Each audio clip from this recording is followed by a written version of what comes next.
Welcome back for another live Q&A with Life at the Turn. Uh, really excited because I think this is the first like real small batch putter company that we've had on for Life at the Turn. And I mean, it's also very intriguing. You also have irons, but I want to quickly turn the floor over with Weston Maughan Golf on. And I saw you come up on my Instagram. I mean, I think we've been back and forth with DMs for the last month or so. Life is obviously very busy, so why don't you tell us what you do? Let's dive into it. Let's have some fun. Yeah, so um, I decided to become a golf club manufacturer. It's a bold step, but it was just a really unique time where things were starting to transition, Okay. and and it really kind of came as a dare. It's a classic story. Somebody was like, "Hey, I want you to design this putter this way. Do you think you could do it?" And I'm like, "Well, yeah, I could." And so I worked with an engineer at the time to kind of create this drawing, this CAD, and created this first putter. And then um, it was successful, surprisingly. I mean, you never know when things like that might happen. And at the encouragement of another veteran in the golf industry, is actually Larry Bobka. He said, "I think you've got something special. You should Yeah. you should do this more." And I was like, "Wow, okay, well, maybe I should." And so that kind of spurred things off. That was like back in 2019, and just before the COVID pandemic stuff, and then and it just kind of grew from there. And now I love it, and I've improved my craft. I hope I've offered some more models, and definitely gotten better at my skill of stamping and customization. So it's been a really fun journey, and I'm the first to admit I don't know everything, and I keep learning more, and I'm excited to learn more. But I've been incredibly grateful for the following that I've built on Instagram, and for the customers that I've been able to make very happy. So it's that's a little bit of the journey there. Awesome. And I was going to say, like, as you alluded to it, you have quite a nice following there on Instagram, and it's great to see it. So how much has social media kind of played into the success of this, and maybe not having to do as much marketing as you might have to normally think? It's played everything. I couldn't have done it without it. And I first started out as an equipment commentator. So if you'd been there Hmm, since the beginning, I was the one that was um, I mean, nobody's ever told this to me, or I'm just kind of making it up as I go. But the person who's really taken it to the next level is the equipment junkie on Instagram. He's got a massive following. He's okay. fantastic at marketing. I kind of started off like that, where I was this Okay. equipment commentator, and I kind of had some eyes turned to me, like, what's this guy talking about? And a lot of it was just the sharing of design and the focus on design. And I'd post a picture of two irons from different manufacturers that looked similar, and it was really just trying to identify specific design methodologies around irons and putters and whatnot that were similar, that were driving success in the market. And so it started out that way, and I think I got up to around like 12 or 15,000 followers doing that, Okay. providing information for free, entertainment. Um, and then it transitioned into manufacturing. And now I would feel a little two-faced if I was making stuff and then, providing Talk about critical it. commentary about other manufacturers. And so I kind of backed off that and have just kind of been focusing on my stuff. But, I still am deeply passionate about design. I find all the equipment that everybody releases really cool, and I'd love to post about it more. But I'm kind of in that rock and a hard place. That sounds like a second account is needed. That's what it sounds like to me. So, and with I mean, with it seems like you have a very technical background in golf. Have you always been a golfer? What was kind of your introduction into golf? I started golf when I was a teenager. So I had didn't really take it seriously, and I in eighth grade, I actually ninth grade, that's when it was in high school. I broke my leg, and it kind of put me out of commission for any of the sports that I wanted to do. And and as I started to take up golf, I was also taking an elective class at my high school, which was drafting. Engineering with Okay. paper and pencil, Yep. making blueprints, the classics, right? And so that love for engineering started to combine with my love of golf, and I'm no different than any other man that loves shiny equipment and tools. So those two things came together, and I was like, oh my gosh, I love this. And if there was uh, you know one subject in school that I just mastered, it was drafting. I mean, Mm, I had completed all the drawings I could. My teacher was like, "You're done with the book. You can just draw whatever you want." And I actually started designing golf equipment in the class, and okay. that was a transition into the technicality and love for golf equipment. So, but yeah, started as a teenager, played on a high school golf team, played in college, and obviously did not become a professional. That's just way too hard. But for the past since I graduated, or yeah, 2003, I've pretty much been a scratch golfer or better. So 20 23 years of scratch Incredible. golf. So it's Congratulations. thanks. It's a lot of hard work. But yeah, my love for the game is it's what I was able to define. Like I actually love practice more than playing. And you could give me the Okay. option of 2 buckets of balls or play 18, and I'd take the 2 buckets of balls. And so I just have some weird OCD about practicing and hitting golf shots and doing that. And so one of the strongest parts of my game is just iron play, and it's yeah, golf has it's just been that element that's allowed me to focus on things that are really hard and make micro adjustments to get better. And it's every shot for me is like a brand new task. It's pretty wild. So That kind of that tracks with making the putters that you make and all the details that you put into them. So let's dive into the equipment a little bit itself. yeah. So for those who aren't familiar, don't don't know you, the brand, or anything else, how do you go about getting a putter through you? Are there any custom options that they can do? Yeah, so I do reservation only, and I do small batches, and a lot of that's just it's around how the equipment is made. Um, it's more quality versus quantity, and so um, if I went the quantity route, then people could probably just hop on my website anytime and get something. But I've decided to go a different route for manufacturing. So I make all my putters here in the United States.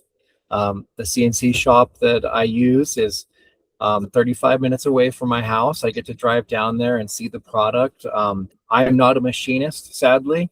That is a skill and profession that I cannot devote enough time to learn at this stage in my life. But I do work with a great machinist, and he understands golf, and he understands me, and we work really well together. So we make some really cool putters, and so it's all made here in the U.S. and that's partly why it's a batch process. But if you want to know about the putters and when they get released, just hop on Instagram, give me a follow. I make all my announcements in stories. It's probably not the Okay. best way to do it, but I just say, oh, reservations are open. Go for it. I do have a link on my bio. You can always check there. I have a couple of spots left currently for some putters that are made out of a very high quality 303 stainless, which I actually source from Germany. So, um, Really cool. yeah, and there's obviously some mystique that Scotty's created around it, but from a metallurgy perspective, there's nothing mystical about it. It's just a material that's a little bit more expensive on the stainless steel market. And I guess so. How do you go about typically sourcing that material? That must be a little bit of a process. Well, I work with my machine shop. They have their metal reps that they work with, and they source it there. And it's been an interesting journey getting the material. So I work with the company that I source it from. I don't work with them, but it's called House, and they're this German steel company, and they make it actually in Austria, surprisingly. That's where they wanted to move their foundry to, and so I've fondly wanted to call it ASS, but I don't know how well that would go on my putters. That's really funny. Yeah, I mean, being based in Switzerland, that kind of makes sense to actually be in Austria. Both countries are lovely. You also, I got to shift off of the putters for a second. You also Yeah. have iron heads. Um, they're you label them as a Tour CB. They look to me they look like a blast from the past Oh in yeah. a sense, and it's a design where I feel like I've seen it before, but at the same time, it looks very just sleek and modern. And I couldn't pinpoint of like I feel like I've seen this iron before somewhere, but I couldn't pinpoint it. So let's go into those. Yeah. So I'd say the genre of equipment that I create and work on is the classics. It's very simple construction, solid piece. I'm never going to get into multi-material. Everything is a solid billet block of milled steel or forged steel. I'm never going to add tungsten onto stuff. It stays very simple, and uh, it kind of just reminds us of the golden era of golf equipment, which I would fondly call the 90s. And the 90s were a special time because there was so much advancement happening that you had this era where there was titanium drivers on the tour and wooden drivers on the tour at the same time. Right. And and a lot of these players, played forged irons, blades, the performance or distance CB, or cavity filled pocket this, pocket that. They weren't there, and so I focused on that because that's the era that I just grew up in, and that's what I've loved. And one of the irons that stuck out from that era was the Titleist 962B. I will Mm. be the first one to give all the credit of that design to those guys that did it, right? I really had nothing to do from that design perspective. As I was fulfilling some nostalgia within myself, I acquired a set of 962Bs off of eBay, and I was rebuilding them, refurbishing them, getting them all dialed in. And I was doing a nail balance test where you balance the face of the iron on on a nail. And Okay. I did the whole set because I was just curious, and that curiosity exploded into what that iron project is. The CG, or balance point of the face, was above the sixth groove on that iron. And it Hmm. did at the time. I was like, that's really weird because everybody's been telling me that a low center of gravity, a higher launch, this, but this was an iron that so many people loved.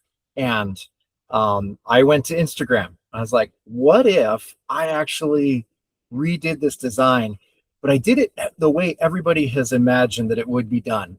We get it forged in a really good carbon steel, and we get the face milled with CNC and the grooves CNC'd, and we CNC the cavity, and then we change the sole a little bit. We add more bounce so it manages the agronomy of today a little bit better.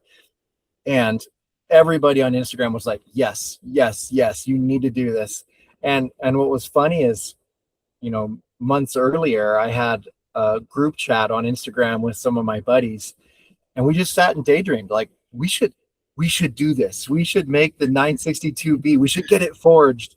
And so it was funny that it kind of started there, and then all that feedback, that positive feedback from the masses, really fueled that project into what it was. And I found a manufacturer out in China that specializes in golf equipment and club manufacturing. And I looked at some of the equipment they had done with some of the other manufacturers, and I was like, wow, okay, this is a good shop. This is something that I think we could do really well. And I made a few prototype sets, and I personally fell in love like immediately. I was like, this is really cool. And and then I was able to produce them in scale, and and they've been doing pretty good. So it's a fun little project. I'd say the only thing that I would take credit for is just trying to build the product the way everyone wanted it to be built, with forged steel, more accurate grooving, and CNC involved to create that consistency, and then and then recontouring the sole to have a pre-worn leading edge as well as more bounce. And my theory, in that is that we just needed more bounce across irons, and it's quite fulfilling to see some of these other manufacturers starting to do it, especially with the Yes. use of the new Callaway blade, where they added this triple grind sole underneath with a much more bouncy pre-worn leading edge and a thinner sole profile. And I was like, I know what they're doing there. So it's been really It, cool to see the industry shift that way. for sure. And I mean, I think what you're talking about a little bit is also how technology has advanced and being able to kind of add some new technology and knowledge, I guess, into what is a very classic design. So yeah, I actually have a picture up of the sole, and it looks.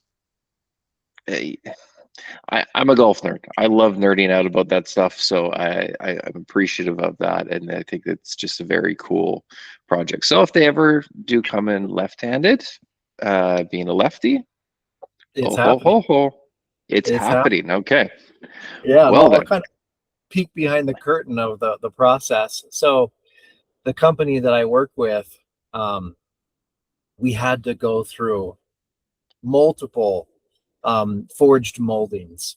And so these molds are kind of pre-shaped iron shapes that are just this raw chunk of metal. And the molds can be made certain ways to have certain characteristics, like more offset, less offset, higher toe, flatter toe, boxy, elongated. And so I had to find the right mold that could fit the design correctly. And so that Mm, took a little bit. And then um, from a prototyping process, it cost me $1,500 to just make one set. And that right. includes them taking the design I already have and flipping it and making sure it fits inside the mold itself. And then they're setting up new tooling to do the machining the way they would. And so there's a considerable investment there. And I finally broke down and did it. And so they're being made right now.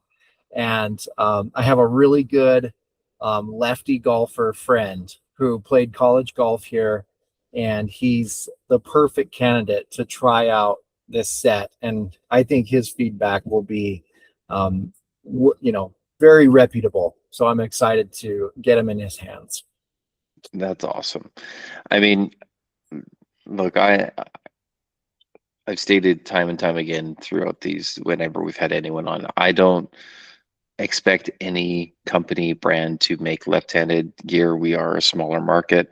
Um, that said, I am always appreciative when left-handed stuff comes out. I've seen your left-handed putters before, so I know you are familiar with us as a group. So it's your putters, shifting back to them, they just look so clean. It's a very classic design, something that I think harkens to kind of what we've been talking about with the irons.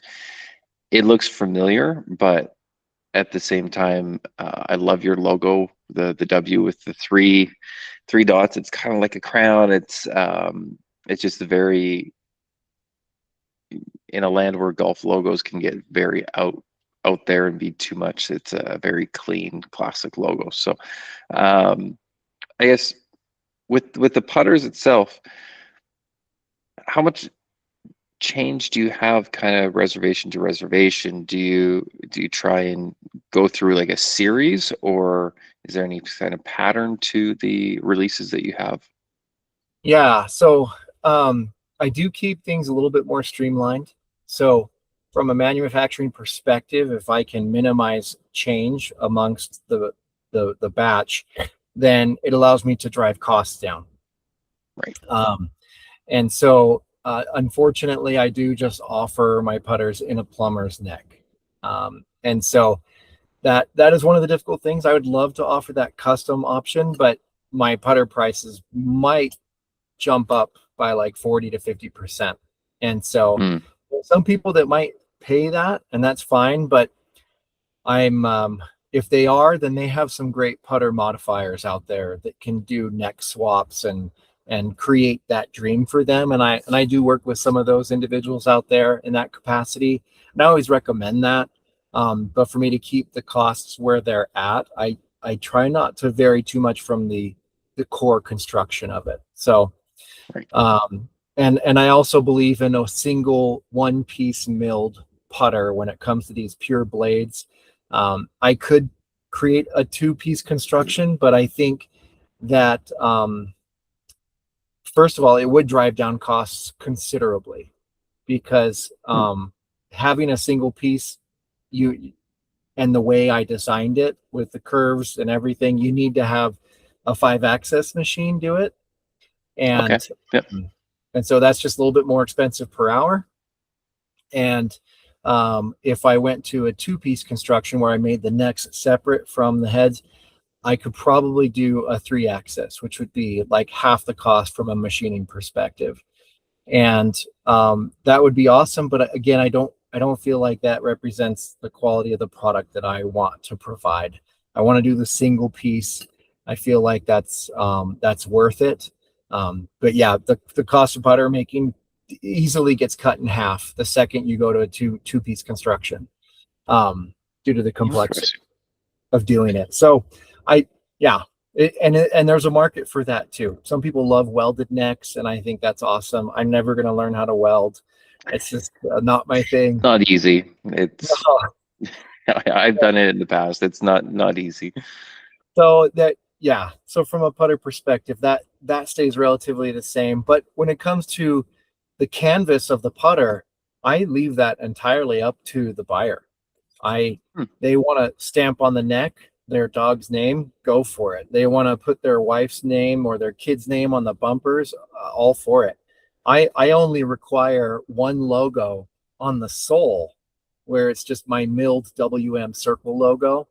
And so that okay. putter would stay entirely blank for them if they wanted an unbranded experience, or if they want to stamp their nickname in the cavity, then go for it. And I've done that for them. So I really leave it up to them. The only restrictions I have is that I'm not going to infringe on somebody else's trademark or copyright, and Right. it comes up quite a bit. Yeah, yeah, I can imagine. So within the machining process, how long does it take for that 5-axis machine to mill out a putter, a single Yeah, one? if the block's already been prepped, because that's its own preparation, right? Yep. Just taking a rectangle bar and turning it into something that can be mounted. It's about an hour plus to mill one side, and it's a two operation CNC project. And so I think it's around 2 hours and 30 minutes plus or minus to complete the putter altogether. Fascinating. And so with I'm not gonna lie, the head covers have Yeah. jumped out at me as well. Um, just I lived in Nova Scotia, Canada for a long time, so it has that like tartan kind of Nova Scotia Irish feel. And given your background, I think there's a special place for links golf with you. I'm going to take a wild stab at it. Uh, Was that kind of the thought and design behind those head covers? Yeah, so it was kind of funny. I actually I have a lot of Scottish Irish heritage. My last name is like Gaelic because it's really weird and hard for people to say. There's That's um why I asked before we started this. I can't, well, the English turned it into Mon, right? But I think the original pronunciation, if you went to like Scotland or Ireland, it'd be like Magooin or something, or Mogahan, I don't know. But it's something you'd think a Viking might say. And so I have a love for that. And I look into my family history and I actually know what clan I'm from, and I'm Hmm. from Clan Ross. And so I actually saw some boutique head covers made specifically in honor of Donald Ross. And I said, oh my gosh, that's my tartan. And I said, I have to make Okay. tartan covers out of my tartan. So I've known enough about my own plaid that I can recognize it out in the open. And then I worked with a boutique head cover maker from Bandon Dunes, where this particular picture is from. And his name's Ross Coe, and he does these beautiful um, putters out of the whatever the fabric is, the tartan itself, but it's like a special wool that's made in a specific place. So Hmm. but yeah, it was a very small batch. I only made about 12 of them. And Okay. so that was kind of my jump into some higher quality boutique one-off type of things. But I do work with, a putter manufacturer or putter cover manufacturer that does more in mass with some of the others that I do. And I have a lot of fun designing those. And so it's a nice creative outlet.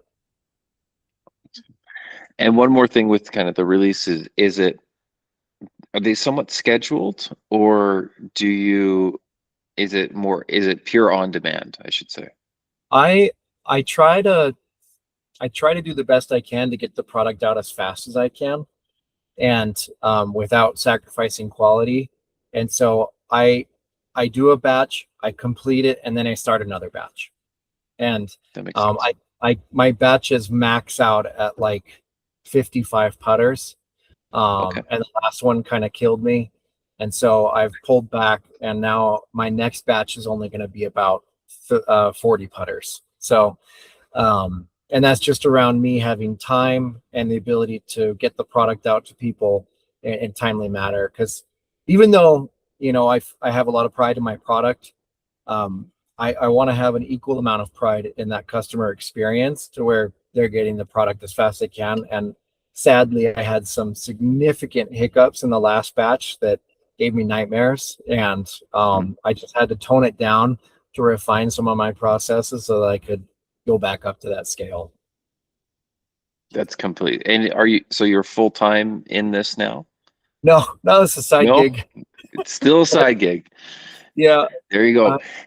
I mean, I think that's for a lot of us, golf is it's the dream that one day we really, really would like to be in it full time, but I I I would think that's love to understandable. get there, and if I were single, I would be doing it full time, and that's because I can live off ramen and water and live out of a shack. But I have 5 kids and a wife, and so my financial needs far exceed the success of my golf club company. So So that's why you burn the midnight oil going through all of this, and I yeah, do. that kind of I makes do. sense.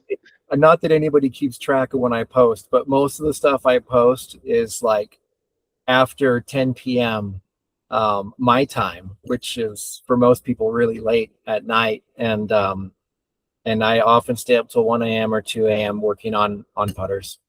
So And so your process, so you have everything machined and done from the shop. You pick it up or it gets dropped off at your house. You must have a garage that's full of stuff. yeah, I'm yeah, guessing, I to got put it all kinds.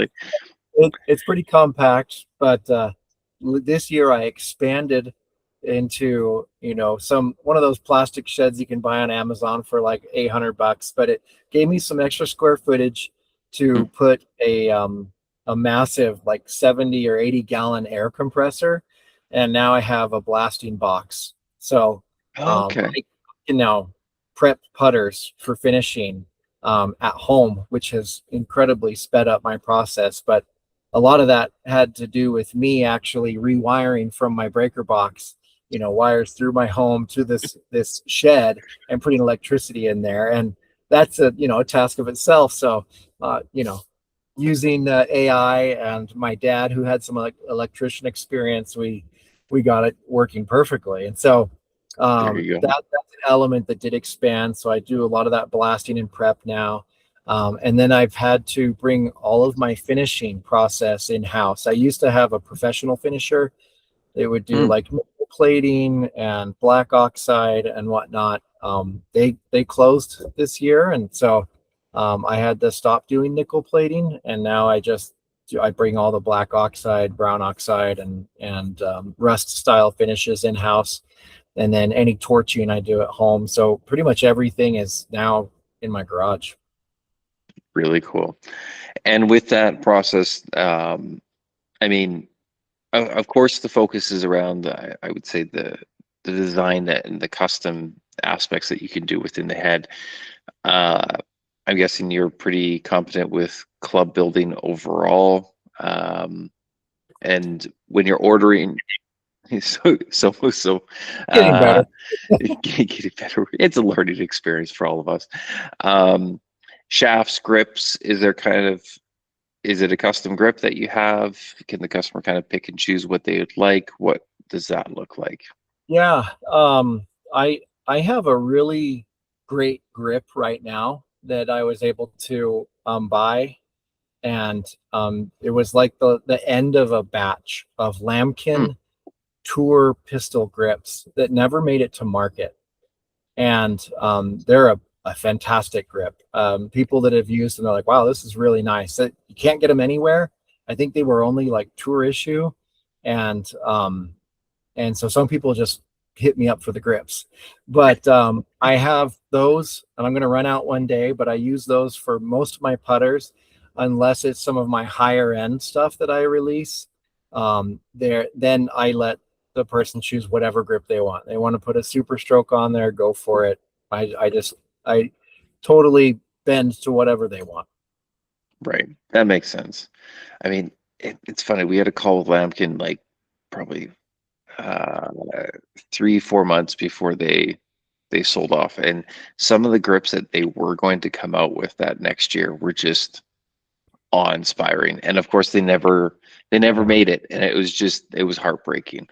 um is what it Yeah, is. I The it was a good move for them, but I do miss some of the grips that they produced and the way they did it. I know things have changed, but I used to do the deep etch cross line as a mm, standard. And I know they've kind of reproduced that in some capacity, but I like the old one. and when so say I'm ordering a putter. How do I go about saying, like, do you list out the different blocks? Is there a form that kind of gets filled out and be like, I want this in this specific area? Yeah, so on the putters, I decide in the batch which alignment aids are available. So even though I I did have see that. yeah, I have two putter models. There's four different alignments that you can choose from, whether it's a dot alignment, a mini line on the top line, or a flange line, or none. So there's four SKUs on just one model in right Yep. hand, and then multiply that by two into lefty, and um, I turns out two putters in different handedness can be like 30 SKUs. It's ridiculous, but I predetermine all of that, and then I I do make those decisions based off of purchasing habits in the past. More people buy flange line and mini line in my Mm. Forestdale model, and then more people buy dots and mini lines on my Highland model. And so I kind of massage the numbers that way. And then once they buy that, I know exactly what alignment they're going to get. And then I go and send them a Google form with a ton of options that they get to choose from, whether it's the type of shaft that's available. They can upgrade the shaft. They can choose all the stamping on there, the paint fill colors, the stamping designs. I have a bunch predetermined that they could choose from if they wanted to, or they can design their own custom. And if they want to get really creative, I'll even give them a picture of a putter Hmm. from all sides that they can draw on, and help me understand the vision that they have for it. Right. What's your favorite part about the whole process? My favorite is when my buyers are on Instagram and they can DM me and I get to take pictures of the putter as I'm working on it and share it with them. That to me is like the coolest thing. I like bring them into my shop and I finish 1 second or one section of stamping, then I get to share it with them. And then I finish another section and I share that with them. And then I finish another one, I share that. And I want them to feel like they're in the shop with me.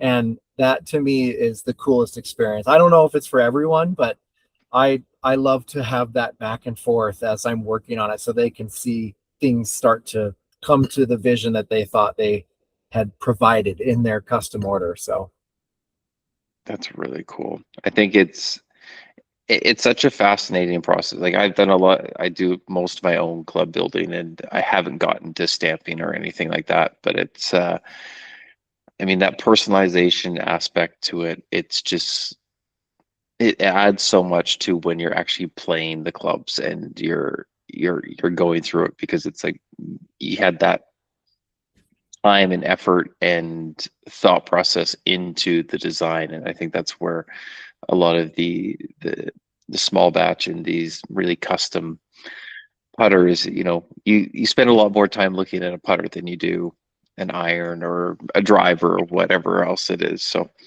um, to date, I mean, do you have a favorite putter model that you've put out?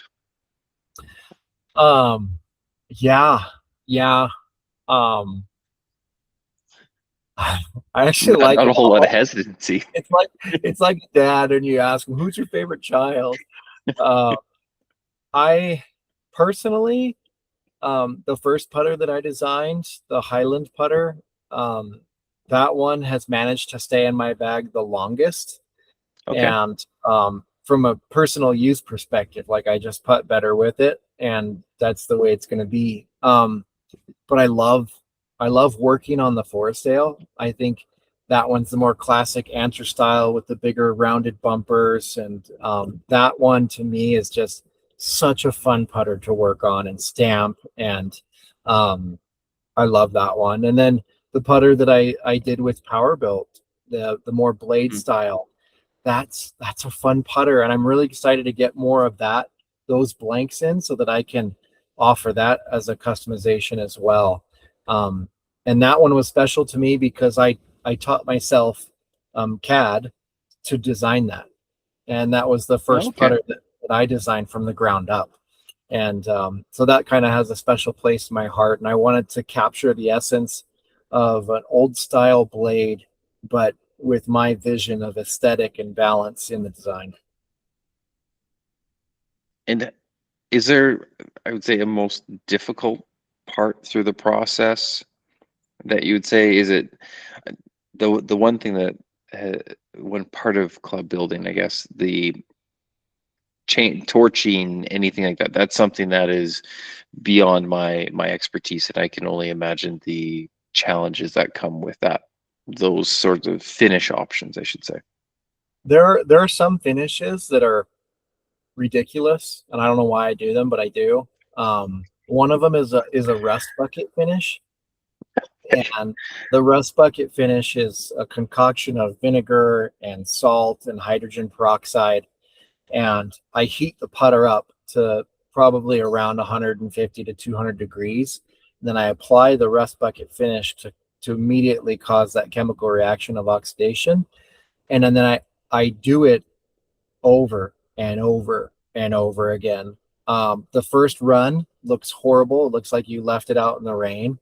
But after like the third or fourth layer, that you apply that and work it in, it starts to collect and build the shield of rust that's there. And Interesting. ultimately I build such a barrier that I then can go after it with a wire steel brush and polish the rust, and it creates a deep brown, like rusty tool but clean look. And it takes me like an hour, and I'm working there with a torch doing it. It's ridiculous. That that's fascinating because like I've rusted a set of irons before, and I got frustrated because it kept like flaking off, but I Mhm. didn't do the heating. Um, and I would go over and over and over, and I get it, and I'd take it out and play, and all of a sudden it would just like flake off. And I was so disappointed because like when I started this round, it looked exactly how I liked it, and then halfway through, it's not there. So, There's a um, chemical process to it, and it takes time, but the heating helps react it. And I go hot, cold, and then I use different types of brushes to clean the putter in between each one. So it's like you build a barrier, then you break it down to be even and uniform, and then you build it again, and then you break it down, and you build it again, and you break it down. I saw a video of the ping guys doing it, and I was just in awe. And I was like, I'm going to try and replicate that. For the most part, I've been able to replicate it, which is pretty exciting. very cool. So, with kind of the final question, where do we find you if anyone's interested in your putters? Where do we go? Yeah, Instagram really is the place to go. I wish I was more diverse in my social media offerings, but Instagram's been really good to me. It's a great place to really show what the product is, and I think that's the most important part. And it's really easy to get a hold of me. If you DM me, it's actually me. I don't have an assistant. It's Weston Putters, and I'm Weston, and that's it. There's nobody. There's no team. So if you reach out, that's who you're talking to. And yeah, funny thing is, I take phone calls too on Hmm. Instagram messages. They have a little phone icon Yeah, up there, and you can do video calls. And I'll call people all the time. Be like, what are you looking for? What is it you want to achieve? And what do you want to talk about? What are your questions? And so I love providing those experiences for customers and potential customers. And so Instagram's really the place to go, and that really has everything there. My links to my website where you can buy a putter and reserve, a set of irons and do all that. So that's it in a nutshell. wonderful. I'll get you to hold on just after I hit stop record, but I want to thank you so much for coming on. This has been a delight. I mean, I'm fascinated by your product and the work and the art that you do. So, thank you so much for joining, and looking forward to hopefully having our members hop on and get some of your putters. So, there's a few left. I saw low stock, so hurry up, and then because we don't really want to have to wait for the next reservation. No, not a long time, but thank you so much. It's been a pleasure and an honor. Appreciate it. Thank you.